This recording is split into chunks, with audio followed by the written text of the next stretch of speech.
മദീനയിലേക്ക് എത്തുമ്പോൾ മദീന റൗള ഷരീഫിന്റെ ചുറ്റുവട്ടത്തുള്ള 70,000 മലക്കുകൾ റൗളന്റെ അകത്തുള്ള ഹബീബായ സ്വല്ലല്ലാഹു അലൈഹി വസല്ലം തങ്ങളോട് പറയത്രേ, നബിയെ ആരാ വരുന്നത് നോക്കിയേ. നമ്മൾ പലതവണയായി മൂപ്പത്തിയുടെ മൂപ്പരുടെ സ്വലാത്ത തങ്ങൾക്ക് നമ്മൾ എത്തിച്ചേക്കണം. അവരുടെ സലാത്തും സലാമും അല്ലേ നമ്മൾ കൊല്ലങ്ങളായി പതിറ്റാണ്ടുകളായി ഇവിടത്തേക്ക് എല്ലാ ദിവസവും രാവിലെയും അല്ലെങ്കിൽ വൈകുന്നേരവും രാത്രിയും ഒക്കെ എത്തിക്കുന്നത്. അതാ അവർ ഉടലോടെ വരുന്ന അവരുടെ സ്വലാത്ത സാധാരണ ഇവിടെ എത്താറുള്ളത്, നമ്മളല്ലേ എത്തിക്കാറുള്ളത്. ആ മനുഷ്യനാ വരുന്ന നബിയെ എന്ന് പറയലോടുകൂടി ഓ നമ്മുടെ പ്രിയപ്പെട്ട ആളാണല്ലോ വരുന്നത്, നിങ്ങൾ അവർക്ക് വേണ്ട വിധത്തിൽ സ്വീകരണം കൊടുക്കണം. അവരെന്ത് ദുആ ചെയ്താലും ആമീൻ പറയണം. അള്ളാഹുവിനോട് പറഞ്ഞ ആ ആവശ്യങ്ങളൊക്കെ പൂർത്തിയാക്കി കൊടുക്കണം.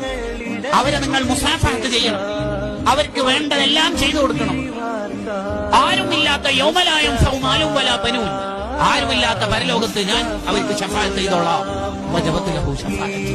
മൂന്നാമത്തെ